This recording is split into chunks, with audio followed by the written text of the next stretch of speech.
All right, this next problem gives you the sequence, but you have to find the apparent nth term, or you have to find a sub n. You see a sub n right here? It's right here. You have to find that. So we have to find the rule. Got to find the rule. Okay, so we have 1, 3, 5, and 7. Now, this part is where I think I lose students, where it's kind of confusing. Because how can you find a rule when you don't know what to plug in?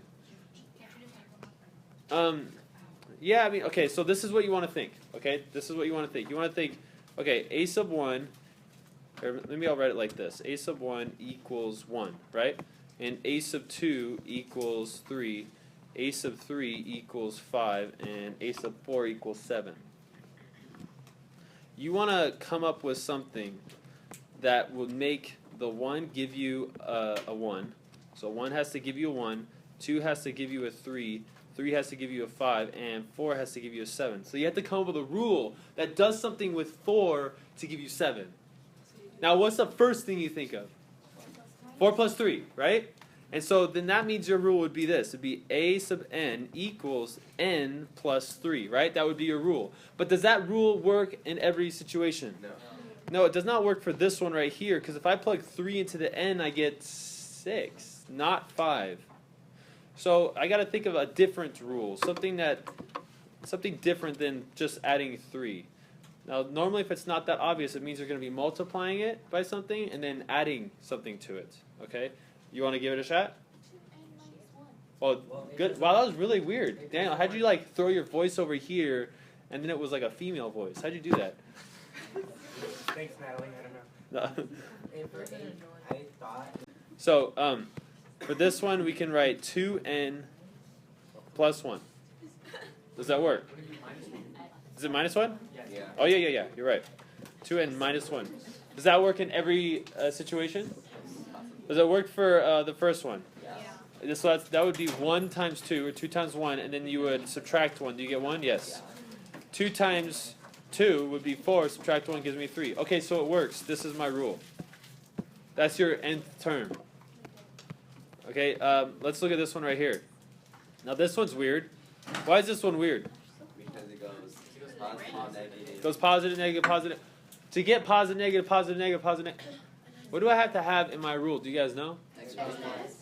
Wait, did someone say negative 1? You have to have a negative 1 raised to the n power. Okay, so let's see. I want to write it out first. So a sub 1 equals positive 2. A sub 2 equals negative 5.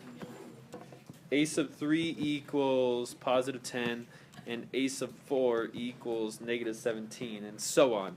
Okay, now, you guys agree with me that since it has an alternating sign, I need to have that in there. Now, what does this do?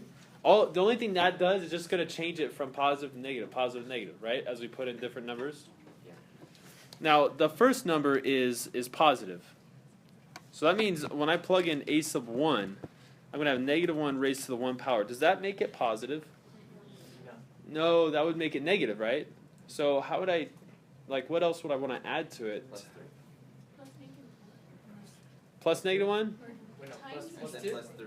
Here, we'll get to that in a second, okay? Ignore the negative for a moment. Oops.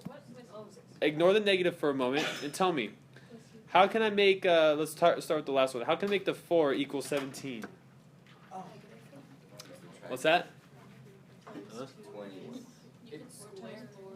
You square it? Square it? Yes. Yeah. Square and then add a negative. Square. You could square it. Okay, if I square 4, that's going to be 16. And then add 1 to give me 17? Yeah. Okay, let's try it. So we're going to take n and we're going to square it. And we're going to add 1. Right? Does that look okay to you guys? And then to the negative 1. Okay, well let's try it right now. Let's try with a sub 4. A sub 4 would equal negative 1 raised to the 4th power. And then it's going to have a 4 squared plus 1. Okay, well, what's 4 squared plus 1? That's 17. And then what is negative 1 raised to the 4th power? 1. It's positive 1? So this would equal positive 17. But we don't want positive 17. We want negative. Dang it! Stop doing that. Just put negative in front of the entire thing. What did you just Put negative in front of the entire thing. I was just gonna say take away the power of 4. Yeah. Take away the power of 4. Yeah.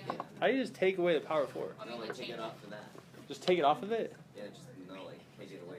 So you want to take this n away. Yeah. Okay, but then if I take that n away, it'll always be negative, won't it? It won't alternate. Oh. Yeah? Yeah. How about n squared plus negative 1n? It has to be an odd number that it. Well, let me give you a hint. It's going to be something with this. You're going to do something to this right here so that it changes the sign that it originally is. Like this one, if I raise it to the 4th power, it's going to be a positive 1. How can I make sure it's negative then? Put negative. Oh, Okay, if I put a negative right here, that would be a negative 1, right? Ah. So then I get my negative 17. So to change this rule right here, I could put a negative right there. Would that work? Okay, now let's try it. Let's try the first one, a sub 1. Let's plug in a sub 1. So we have 1 equals negative 1 raised to the 1 power, right? And then we have n squared plus 1. Oh, not n. It's supposed to put a 1 right there. Squared plus 1. So this is going to be 2, right? Because 1 squared plus 1. And then this right here, that's going to be a negative 1, right? And then you're going to multiply it by the negative. Yeah. So negative times negative 1 is going to be a positive 1. I got positive 2. It worked. Okay. So how do we do that? We did that by noticing that we're going to have a negative 1 raised to the n power because the sign right here alternates. That helps me like foresee what kind of nth term I'm going to have.